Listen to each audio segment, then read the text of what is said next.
Road Atlanta sits in the pastoral Piedmont region of northeast Georgia, and its 2.5 miles of racetrack offer up a roller coaster ride for those who dare.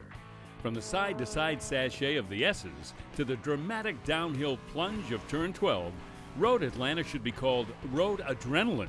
Today, everything from nimble open-wheel racers to big-bore sedans to NASCAR stock cars will take center stage on Trackside Time Machines, presented by Mobile Environmental Solutions.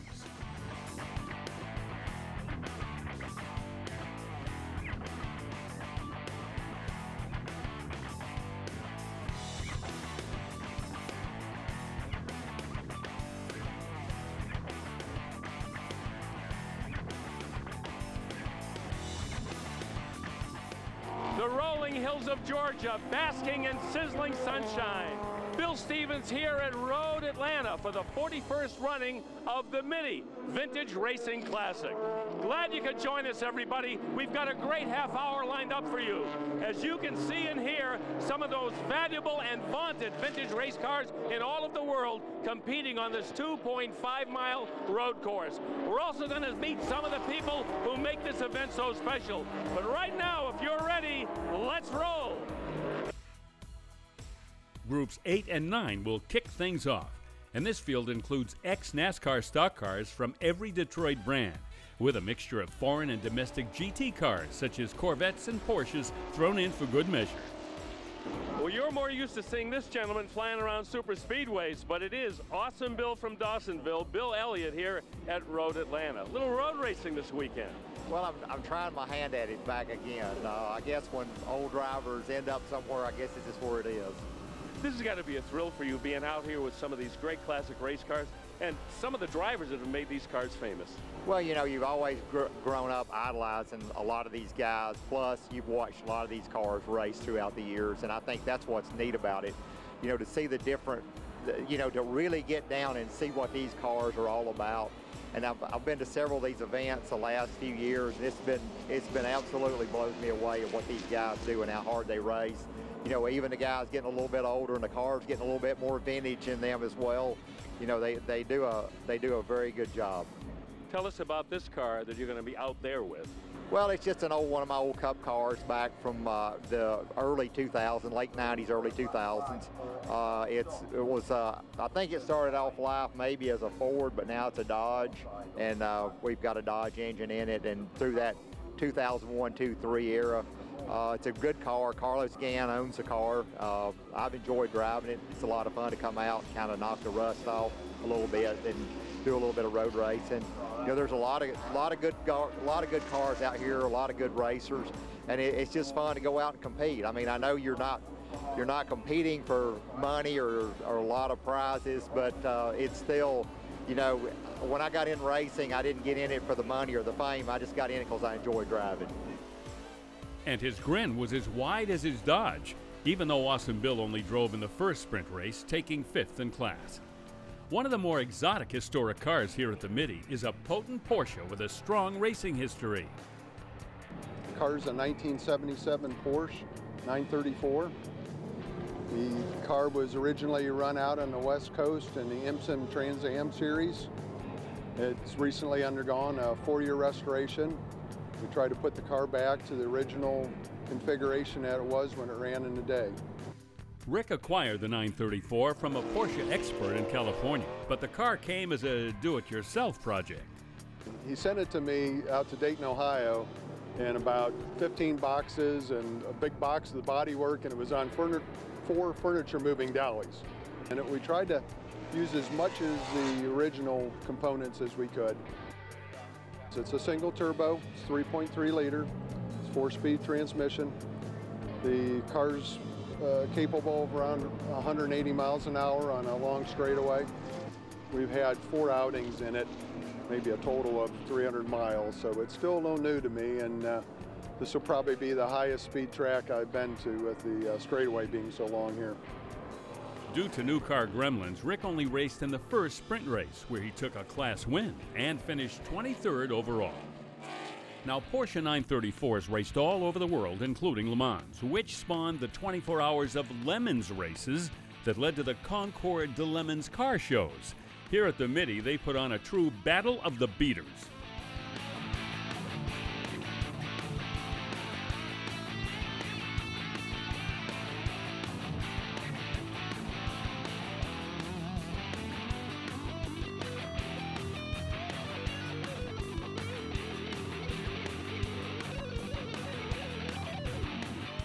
Stay with us for more from the Mitty, including a visit with a driver who has scored over 200 victories in all sorts of races. Trackside Time Machines, presented by Mobile Environmental Solutions, will be right back. Trackside Time Machines is presented by Mobile Environmental Solutions, the leading portable mobile paint booth. Welcome back to Road Atlanta and the 41st running of the Mitty. We're sticking with classes 8 and 9, and our next restored race car is driven by Chris Cook, and it's a scaled-down Chevy Nova that was built and raced by an IMSA superstar from the 70s and 80s. It's Gene Felton's old car, and I mean, talk about a road racing legend throughout the country, let alone the world for that matter. Honor to drive it. Yeah, it's a Porsche killer. I guess back in the day, that's what they built it to compete with, and Gene dominated. So as I say, just a real honor to drive this particular number 96 hot rod. Incredible car to drive. It's not a road course specific kind of car. It's just a very, very specialized, it's actually an offset late model chassis car with an incredible Ernie Elliott engine. And the way Gene and the guys built it, they manipulated the car and they made this thing unbelievably fast on a road course, but it's really not truly a specific thoroughbred road race car. For Chris, this nasty Nova is a back-to-basics blast. It's the most enjoyable car I've ever driven. It's so raw. The power's incredible. It doesn't have any driver aids, no traction control, no ABS. So again, it's like a heavy metal concert, man. I mean, you go there, you strap in, and you hang on. So it does require a lot of car control. I like the rawness of the car. Well, you'd have to rate Chris's performance in the Nova as well done, as he finished second overall and won his class in the first sprint race after a hard-fought battle with Simon Gregg's Corvette. Our next racer is a man who has driven and succeeded in almost everything, and he is a Road Atlanta expert. I ran the first professional race ever run down here and won it in 1970 in a Formula V, and I've driven pretty much everything. I tell everybody if I don't have to pedal it or push it, I'll drive it. Formula V, Super V, Trans Am cars. I won the 24-hour Daytona in the class. I got over 200 and plus wins in about everything. John's Monte Carlo has a pretty impressive pedigree. Andy Petrie built it, Scott Pruitt drove it, and it's a dedicated road race car. You can buy one of these cars for $40,000 or $50,000, and the engines are $80,000 if you go buy a new one. So you get retired parts from the teams, and we got a young man helping me today. His father has a team in the Infinity Series. He said, well, I'll come down and help you hook that thing up. So I'm letting him hook it up. John is already pretty well hooked up as a driver, and as he mentioned, he is well acquainted with Road Atlanta and its quirks and challenges. It's pretty difficult, but I have so much time that it's just second nature. I mean, you got top of the hill's a blind curve. You don't know, you have to turn before you get where you're going or you're messed up. But it's, I tell everybody I've never seen a racetrack I didn't like. John's Mitty weekend was a complete success as he took 4th overall and a class win in the first sprint and swept everything in the final race of the weekend. He just keeps adding win after win to his racing resume. Here at the Mitty at Road Atlanta, we have the good fortune of coming across the president of historic sports car racing. It's David Hinton. This has got to be one of the major events for your organization. Yes, it is. This is 41 years of history here, so there's not too many vintage races in the country which has been going for 41 years and still this successful. One of the things we've been impressed with is the quality of the race cars that are here, some worth millions of dollars out there on the racetrack. Oh yeah, these guys, they don't mess around. They've got a toy and they want to play with it, and that's kind of the unique thing about vintage racing. You can buy what your idol raced and you can go to the exactly same place that he raced that car at and You can't do that with football. You can't go to Lambeau Field and have a game of touch football with your buddies, but vintage racing, you can go relive your idol's dreams. Tell us a little bit about the car that you were actually out there on the racetrack with. Well, one of my good clients, Dick York, asked me to drive his 73 BMW CSL in the 1 hour Enduro. So it's kind of nice to put on the suit and hide from everybody for an hour and go out there and have some fun. And we did good. I think we finished 7th overall and set a personal best for that race car, so I was happy. You don't just walk the walk, you talk the talk too. Well, it's research and development is what I call it. Stay with us for more from the Mitty, including a chance to check out a cheetah, one of the hairiest and scariest racers from the 60s. Trackside Time Machines, presented by Mobile Environmental Solutions, will return in a moment. Welcome back to Trackside Time Machines, presented by Mobile Environmental Solutions. The next category that we'll explore here at the Mitty is Group 5, comprised of big-bore historic sports cars, including Porsches, Corvettes, Camaros, and Mustangs. A fistful of these cars are prepared by Cobra Automotive, led by head honcho and Shelby GT350 driver Kurt Vogt. Cobra Automotive got started in 1979 when I was 19 years old, and I decided to make Cobra oil pans. And we just grew from there. We always had an interest in going fast, and so we stuck our toe in the water and did our first vintage race in 1989, and it grew from there. During a typical historic racing event, the Cobra Automotive tent functions with military precision as they keep their customers on track and up to speed. You come and you set up your campsite and your field hospital, as I call it sometimes. You set everything up, get the cars situated, and the cars are all pre-prepped before they get here. In some respects, the race is won at the garage at home. We're thrashing on the cars all the time. These are high-maintenance cars. These are cars, the sedan cars were really cars that were meant to be used as everyday transportation, and we're not purpose-built cars. So when you put them out in a racing environment, they require a lot of maintenance. So after all the work outside the car, how does it feel to get behind the wheel? We all experience the same thing when we get in the car. Life is very clear and simple. We're focused on one singular thing, and that's being out in the track, and you feel like you have control over something in your life. By driving the race car, you have absolute control of what's going on, and there's nothing else in your mind but that focus point. You're constantly on edge. You're steering with the throttle. You're sliding in all the corners. You're driving these cars 101%, not 80 or 90%, in order to be competitive with them. They are a handful to drive, and I think that's part of the romance and the mystique of driving one of these cars. Kurt finished sprint race number 1 in 6th place overall and 2nd in class behind teammate and client Gary Moore's Shelby GT350. Another unique Group 5 car at the Mitty, the Cheetah, was created back in the 60s by car builder Bill Thomas with covert help from General Motors. The plan was to build a Cobra beater until a fire destroyed the factory in September of 1965. This car quite evidently was built from a frame and body and parts that were left over after that fire. Got paperwork that goes back to '68. I don't view it as a continuation car, but to me it doesn't make any difference. It's just a dynamite little race car.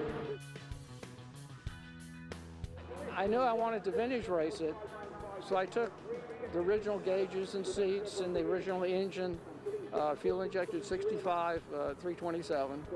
Took that out, and I've got that in storage, and I converted it to a vintage race car. It took me 15 years. The car's built conservatively, and we think it's a lot of maintenance for us if we have to add oil during the race weekend. It just goes out and runs. Jay's greatest pleasure in driving the Cheetah came last fall in Florida. We had it down at Daytona in November and set a personal speed record for myself of somewhere in excess of 185. I looked down on the tack, and that's what it was showing coming out in NASCAR Turn 3. Of course, it picked up some speed going through the tri-oval, but I don't know how much. I'm not the fastest, but I don't think there's anybody that has more fun than I do. An incident in qualifying limited Jay's track time, and he did not make the call for either of the Group 5 sprint races, both of which were won by Edward Savagian in a Corvette. When you look around Road Atlanta, you see gorgeous street and competition vehicles with impressive colors. But having room in a shop to spray paint has always been a problem. Until now. Mobile Environmental Solutions was an idea to help increase production for body shops, help the used car guys do a better job at fixing the dents and the bumper jobs and fender jobs on the side to rental cars, to where now a lot of do-it-yourselfers, a lot of guys that are needing to paint, but they don't want to turn around and invest in a permanent paint booth because they're not painting it often, doing 1 or 2 cars a year. That's where this booth came to mind.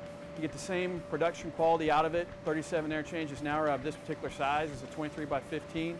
Currently, Mobile Environmental Solutions, the smallest booth we build is a 10 by 10 with a 9-foot ceiling for the cabinet guys, for the motorcycle guys.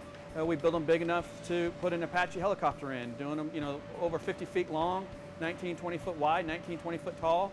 We can build them big enough for a train. Everything's made here in the United States, so there's a good chance that if you need something bigger or smaller, we can build it for you. The best thing is that the airflow's been dialed in. We've had it tested. We went through years and years of R&D, real work hard R&D, to produce a cross-flow booth that performs extremely well. It gives you a clean room that normally you wouldn't have if you're working out your garage, or you're working outdoors, or you're working in the back of a lot, or working at a race car track. The best thing on pricing, depending on what size you want, is to go to our website. It's mobileenvironmentalsolutions.com. There you'll see tons of photos of different sizes. You'll see actually booth work that's been performed in them, from a bumper job to show cars to race cars to YouTube videos, how to set it up. Everything you need to know that you weren't able to find out here will be on our website at mobileenvironmentalsolutions.com. There's still much more to come from the Mitty here at Road Atlanta, because we're going to open things up with formula cars when Trackside Time Machines, presented by Mobile Environmental Solutions, returns. Trackside Time Machines is presented by Mobile Environmental Solutions, the leading portable mobile paint booth. Welcome back to Road Atlanta and the 41st running of the Mitty. It's time now to toss all those fenders aside and turn our attention to the open wheel classes taking part here this weekend. The turnout includes everything from carbon fiber Indy Lights Lolas to a unique home built. The Formula Junior class has been around for a long time. The first cars were front engine, and then they went to rear engine cars, and every now and then you find cars like this. This is a home built.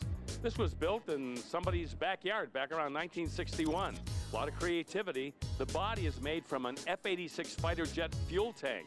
It's got a Board Austin Healey Sprite engine and a Fiat gearbox. A lot of home-built components on this car.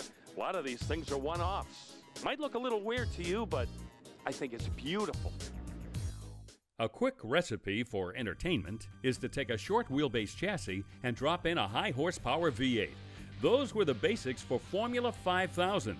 And one of the class's top competitors back in the day was a quick Kiwi named Graham McRae, whose cars carried his name. There are about 14 of them still in existence. A lot of them are in New Zealand or Australia because there's a very popular big 5000 series down there. This car ran the Pro Series in 1973 with a driver named Gordon Mefford. Ironically, his best finish in '73 was right here at Road Atlanta, where he was 7th place in the Pro Series. Many of the big names in professional racing in the 70s took part in Formula 5000, primarily because of the demands of the class.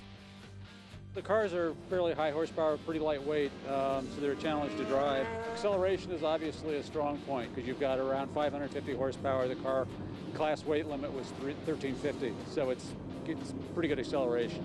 It actually handles reasonably well. You've got a lot of weight high and in the back of the car, so you have to be mindful of that. And that, coupled with a lot of horsepower, means you've got to treat the car with a little respect in terms of on throttle, off throttle transitions. But they're in some ways like giant Formula 4s. They're not hard cars to drive. I saw these cars run at Road America in 1974 and 75. So I've always had sort of an affinity for the cars. And, you know, some of it's just fantasy. I mean, these were top level Pro Series cars when I was a teenager, and now I can come out and drive these cars. Not as fast, but I can drive the car. Mechanical Gremlins limited the McRae's track time, as Jim only competed in Sprint Race 1, where he took 9th overall and a 2nd in class. Finishing ahead of him in that race was a car that also has a professional pedigree in another classic open-wheel series. This car was a 1980 March Formula Atlantic. Its first race was Danny Sullivan was the driver of it. So Formula Atlantic was a stepping stone to Indy cars and Formula One. This car is only a 2-owner car. I bought it from the original owner. I found it on eBay and didn't buy it through eBay, but made contact and went out to Arizona, looked at it, and brought it home. Like many vintage drivers, Dave races for the thrill of the sport, not the glory. The car's got a lot more potential than I've got. At 70 years old, I'm a little slower than the car is, but the car will do anything you want as long as you don't do something stupid. Fantastic traction. You've got to keep it in the rev band because it's a more of a top-end horsepower engine. It doesn't have the grunt that a V8 has. 1.6 liter, 4-valve per cylinder, 140 horsepower at about 9,000 RPM. So if you're not in the right gear at the right place, you're slogging along. But if you keep it singing, it's a lot of fun. Dave's class win in Sprint Race 1 was the highlight of the weekend, as the March did not make the call for Race 2. The dominating car in Group 4, winning both sprint races, was the Lola T97-20 of Mark Brannon. That will drop the checkered flag on this edition of Trackside Time Machines, but we still have more to come from Road Atlanta in our next episode, when we will roll out a wide variety of vintage sports cars from the 50s all the way through the 90s. Be sure to join us.